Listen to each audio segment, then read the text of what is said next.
This is In the Loop. I'm Christian Bryant. This show is filmed before a live newsroom audience of one.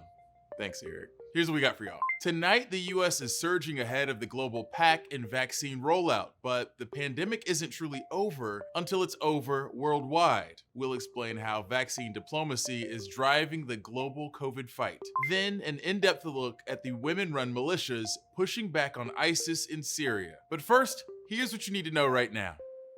It's really weird saying this, but we sort of know what kind of grim political routine to expect after mass shootings, right? Gun safety groups, anti-violence organizations, and politicians re-up their calls for stricter regulations on firearms, while gun rights advocates stonewall talk of any new regulations. That's what's happening now after gunmen in and around Atlanta, Georgia, and Boulder, Colorado killed 18 people. I don't need to wait another minute, let alone an hour, to take common sense steps that will save the lives in the future, and to urge my colleagues in the House and Senate to act. The House passed legislation to expand background checks 2 weeks ago, but some Republican senators have already signaled that those bills ain't gonna see a lot of movement. When you disarm law-abiding citizens, you make them more likely to be victims.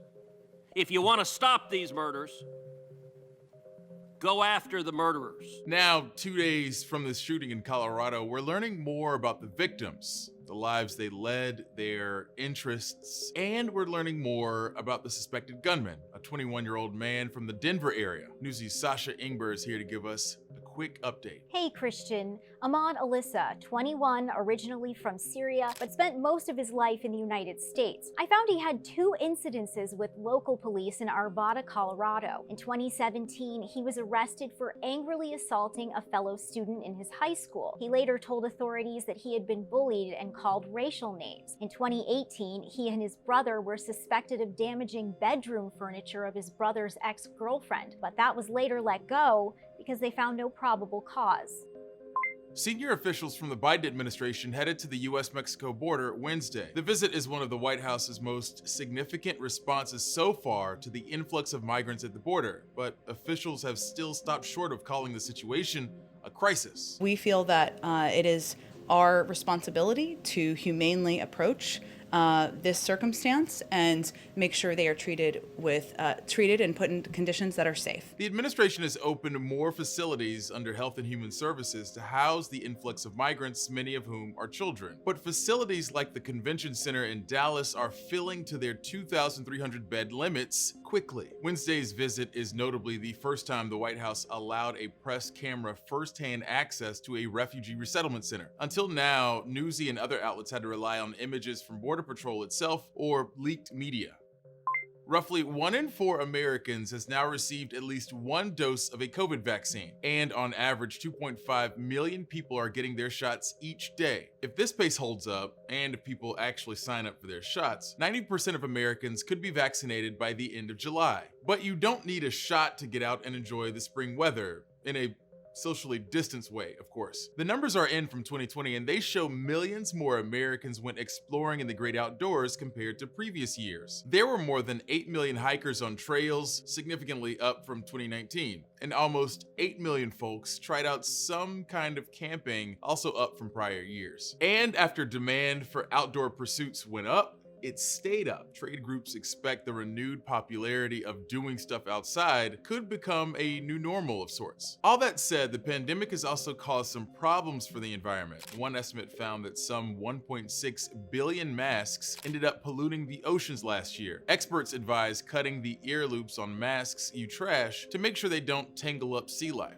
And when you can, just recycle them to keep more plastic out of the water.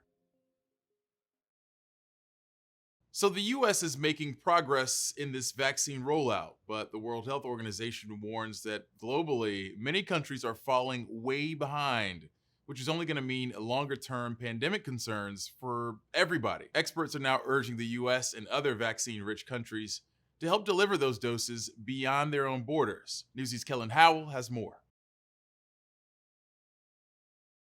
As the Biden administration races past its vaccination benchmarks, questions mount over if and how to use extra jabs as a form of diplomacy around the world. We will obviously in the future have surplus vaccine, and there certainly is a consideration for making that vaccine available to countries that need it. The U.S. has contracted millions more coronavirus vaccine doses than there are Americans. So far, the U.S. has agreed to share just 4 million vaccine doses with Canada and Mexico. And some experts say it will soon be time for the U.S. to step up its vaccine diplomacy. Just on basic humanitarian grounds and as a trade-off in terms of foreign policy objectives, we can and should use these vaccines to accomplish those goals. The agreement to loan vaccine doses to Mexico comes as the U.S. is seeking help to deal with a surge of migrants at the southern border. Both the U.S. and Mexico have denied that the vaccines were shared with any strings attached. Mexican officials told Newsy the deal was not made on a quid pro quo basis, saying the negotiations began almost 2 months ago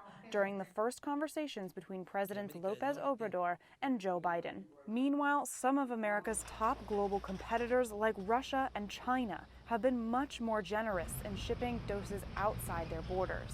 The Biden administration has said it wants to be a part of the global solution to the pandemic, but the White House doesn't want to make decisions about excess vaccine supply too soon. There are obviously a number of factors, including the fact that these variants are unpredictable. We're still at war with the virus. We don't know which one is going to work best with children. Though millions of Americans have yet to get the shot, the U.S. has contracted 300 million doses of AstraZeneca's vaccine.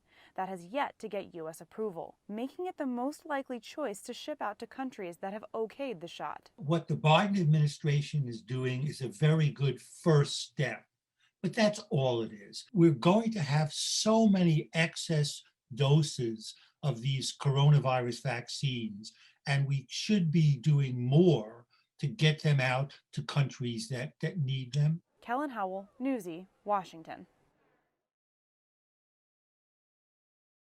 Women's History Month is a good time to remember that women can do it all, including fighting on the front lines against ISIS.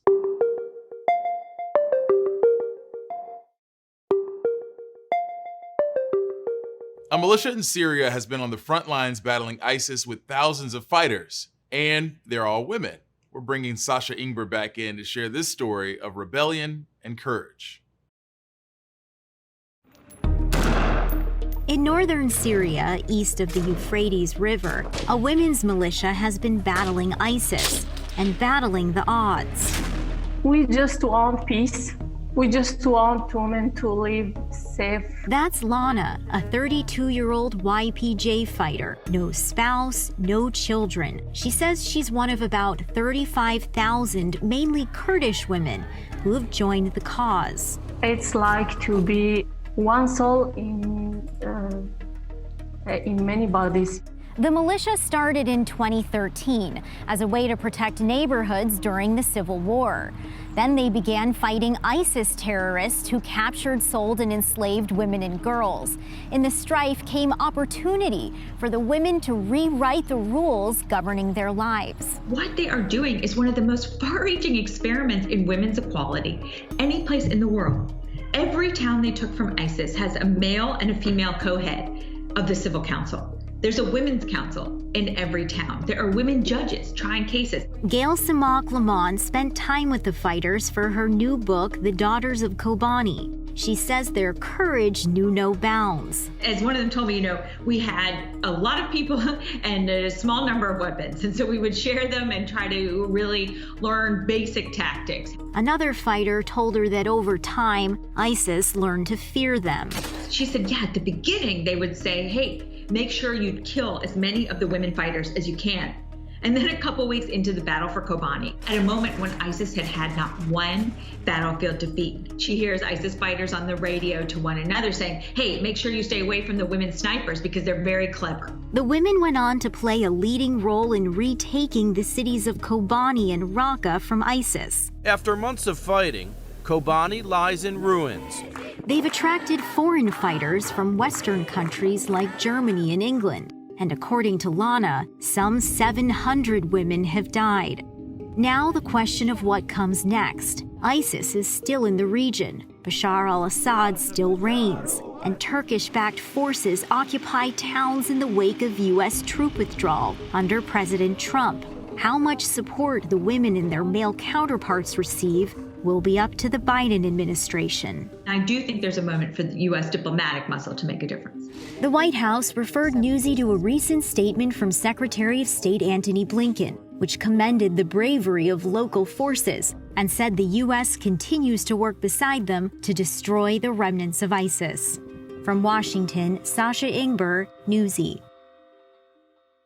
The gender pay gap has slowly and steadily narrowed since the 80s, and advocates for equal pay say there's at least one way to continue closing that gap.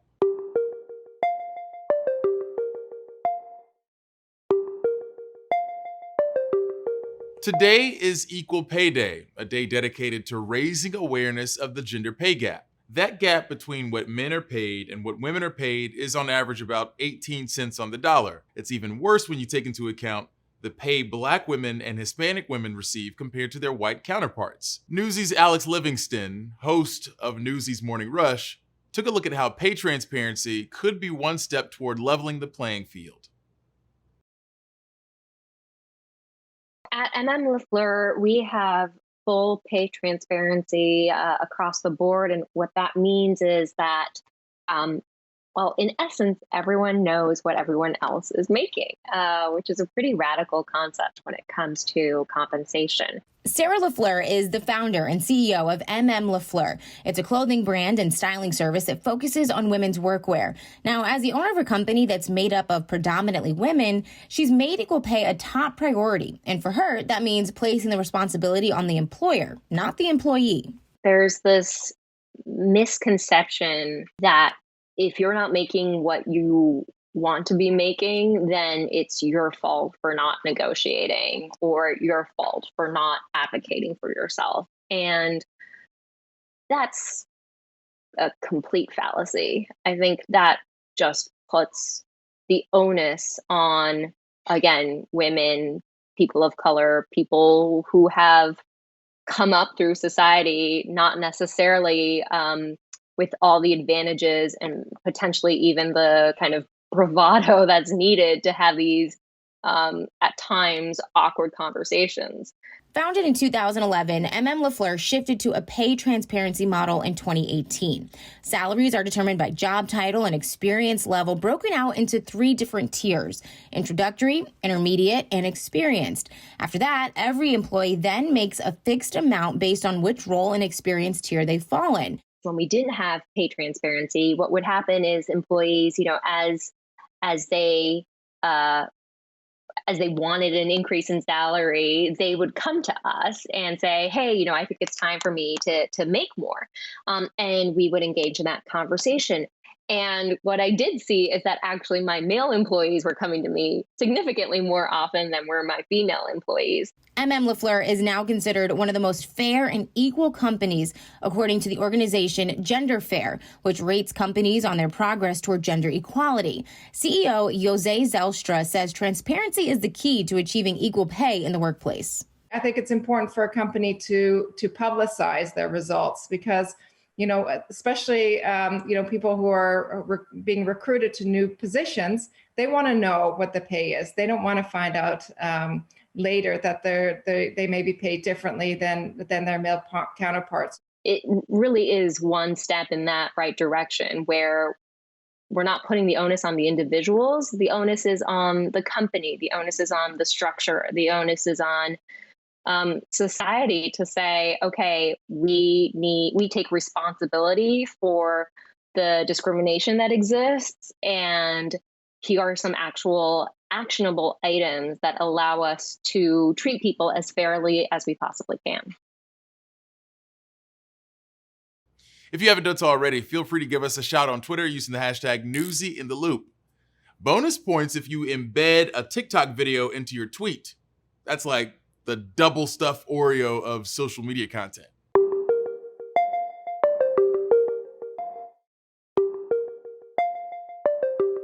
A new report from the Inspector General for Health and Human Services found that many hospitals across the country faced a range of challenges during this pandemic, including financial instability, and rural hospitals were hit the hardest. The newest economic stimulus bill includes much needed money for rural hospitals that have continued to serve their communities. National reporter Chloe Nordquist explains how the additional funding will help.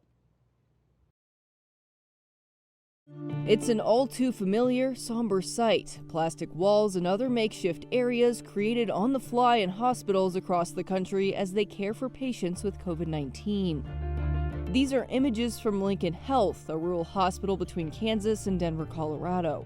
Where you live shouldn't determine if you live. I serve an older, poorer, sicker population. When you look at any of the statistics that come out of CDC, rural populations tend to have higher mortality rates. They tend to have lower life expectancy. They tend to have a higher frequency of chronic diseases. Kevin Stansbury is the CEO of Lincoln Health. He says hospitals have not only been hit hard with the virus, but the financial impacts as well. I'm a rural hospital CEO, and any rural hospital CEO in the country is nervous about keeping their doors open. That's just our reality. 17 rural hospitals across the U.S. closed in the first 3 quarters of 2020, according to stats from the American Hospital Association. Our estimate done by the Chartis Center for Rural Health has 453 rural hospitals vulnerable to closure, the vast majority of those being in the Southeast. Carrie Cochran-McLean is with the National Rural Health Association. 75% of rural hospitals' revenue comes from outpatient services on average. So if you look at having to suspend that revenue source for 2 to 4 and up to 6 months, that alone can have a big impact on facilities. Luckily, rural areas have received some help through the CARES Act last year and now money on the way through the newest stimulus bill. We don't know yet kind of what the parameters around that funding will look like. There have been a lot of bills with a lot in them, and so I think trying to kind of track on all of that is a lot for any kind of provider that is working day to day. It's not easy to figure out. We're really trying to understand exactly what the opportunities are within the new stimulus bill. Jody Schmidt is the executive director of the University of Kansas Health System Care Collaborative. Here in Kansas, we are second only to Texas in terms of the number of rural hospitals that are financial risk. I've not seen any clear guidance yet on what that takes to qualify for that money. We're certainly going to try to qualify for it if we do.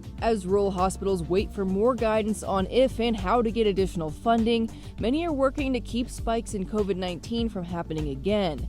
For Lincoln Health, that looks like telehealth visits, reminding people to social distance, and getting those in the community vaccinated. Kevin says they're reaching about 55% immune in the community, a combination of those fully vaccinated and those who have had the disease and recovered. We've seen a real drop. It's really gratifying to see the community come together. I'm Chloe Nordquist reporting. There's a meme that circulated earlier in the pandemic when kids started distance learning. Here's the picture, and the caption says, "When you're 5 years old and it's your first day of school ever and they expect you to know how to read, type, and send emails." Lil Mama is going through it, right? But much like adults, kids kind of need a break too.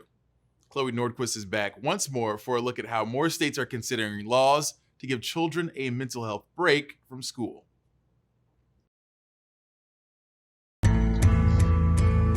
It's no secret that remote learning and isolation are tough on kids. We know that the routine of a school day is exceedingly important for kids, for developing minds. And it's impacting their mental health. The CDC says children's mental health-related emergency department visits have increased since last March.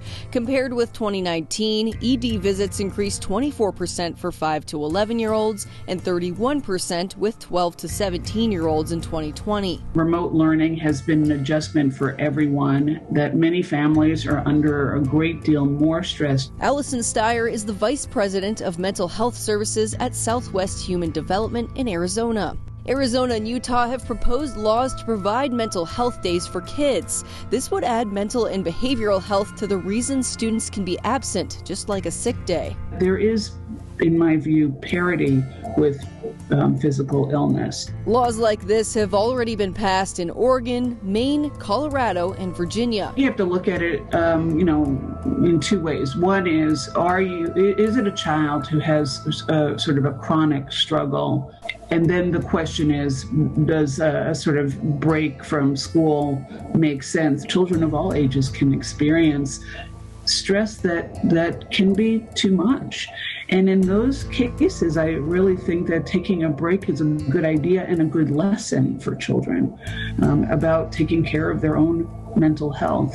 It's not a good idea to wait until you're over the edge. Allison says the next step is to figure out what a mental health day looks like. I'm taking this day to replenish myself, and so I'm going to do something that really feeds me and really gives me a feeling of having gotten a break. The American Academy of Pediatrics says 14% of parents reported worsening behavioral health for their children since March 2020, and 27% reported worsening mental health for themselves. Most schools, most teachers, most principals, guidance counselors understand the stresses that our kids are under and are very willing to have them take time off, have some assignments forgiven. And so I would say that message that your mental health is more important than your GPA is paramount importance. Dr. Chris Rogers is a child psychiatry specialist. We know that the best way to help a child who's struggling with mental illness is to start the conversation yourself.